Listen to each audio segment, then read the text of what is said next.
What up, what up, what up, what up, what's up, guys? Welcome to the, I don't know.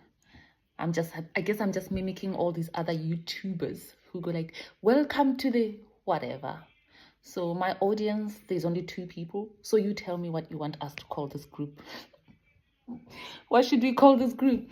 Anyway, without further ado, I thought I should just make this quick one today because this is a constant now.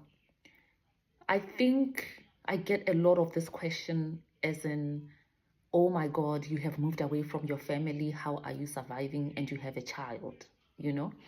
Oh, you must be so strong. So then today it just hit me. I'm like, actually, I will tell you what my answer to that is. But let me tell you this. I moved here many years ago to study right after high school, right?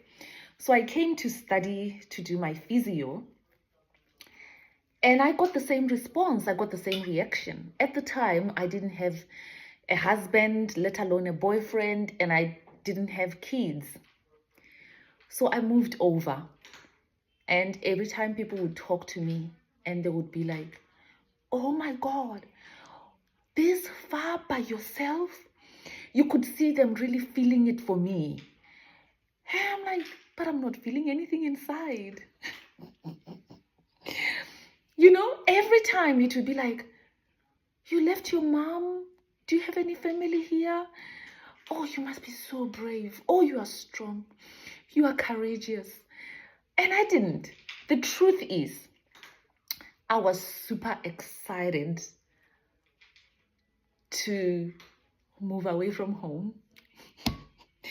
I was. And I don't know. I mean, probably no one in this group is a teenager, so they could tell me whether I was a weird teenager who would be so happy to move away from home. But from all the teenagers in my day at that time, I can tell you that we were all so excited. There were a few of us from Botswana. We were having a blast. We were having a party. But also, every summer we would go back home for like 3 months, you know. So you could go back home every year for 3 months. And by the time you came back here, you were sick of your family. You had had a quarrel or 2, and you actually wanted to come back to your happy place where you are in your own house with other kids your age, and you get to do whatever you want to do. Yeah. But I have to say the reality of it all came when I started work. And I remember the first few months after I started work, my best friend was getting married back in Botswana. And I said to them, to the company I was employed by at the time, I need a month. Actually, I think I was asking for 6 weeks because I'm used to going back for 3 months, isn't it? So here I am asking them and thinking I'm doing them a favor by saying, okay, let me not go too long. Let me just say 6 weeks. The shock, they came back and told me, you actually haven't accumulated enough leave. And by the way, you only get 4 weeks per year. Yeah, I was that girl who didn't know anything about real life employment. So that was a shocker, you know? Yeah, I guess I just live my life happy-go-lucky girl, you know? I need to start researching things. Yeah, and now, of course, I reached 40 and then the crisis started of, you know the story, why I wanted to do medicine. And I knew when I signed up with OUM, it was nice the first 2 years, the flexibility. But then the reality is me coming from Canberra, I've had to move out of state a lot. Whereas it's not the reality for other students. Like if you're in Melbourne, if you're in Perth, if you're in Brisbane, you can get your placements in your city. But unfortunately, I'm from the capital city, which happens to be disadvantaged for some reason. You'd think capital city means something. Anyway, so I've had to move, and I'm not gonna lie, moving was hard. And so I'm getting the same thing, the same reaction. Oh my God, you must be so strong. Oh, it must be so hard. Yes, it was really hard before I came here. I was just like fretting so much thinking about me coming here.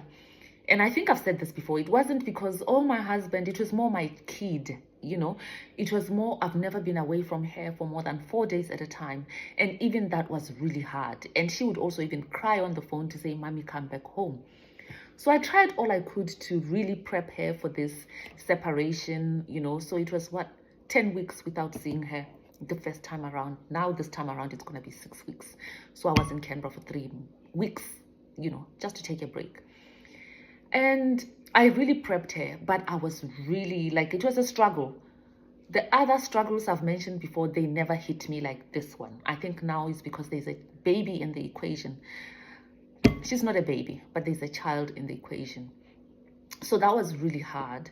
Apart from, you know, having work and having to step away from work, but then you have clients who want to see you and you need an income to pay for all the travels, flying, fees, accommodation, you know, all of that. Those are the sacrifices you have to make. And I thank God because he's seen me through up to this time and he's not about to let me go.